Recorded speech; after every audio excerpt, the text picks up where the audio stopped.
আসসালামু আলাইকুম গাইস, কেমন আছেন সবাই? আশা করি সবাই ভালো আছেন। আজকে আবারও আপনাদের মাঝে চলে আসলাম আরেকটি নতুন ভিডিও নিয়ে। আজকের রেসিপি হলো মশলা দোসা।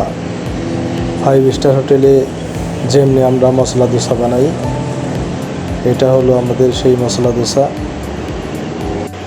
অনেক টেস্টি এবং সুস্বাদু একটি মশলা দোসা। মশলা দোসা অনেক মানুষই পছন্দ করে, অনেক দেশের লোকই এই মশলা দোসা অনেক পছন্দ করে এবং টেস্টি একটি ফুড এটি। দেখতে থাকুন শেষ পর্যন্ত। যদি ভিডিওটি ভালো লাগে সবাই লাইক করবেন, শেয়ার করবেন, কমেন্ট করবেন এবং আমার চ্যানেলটি সাবস্ক্রাইব করে দেবেন।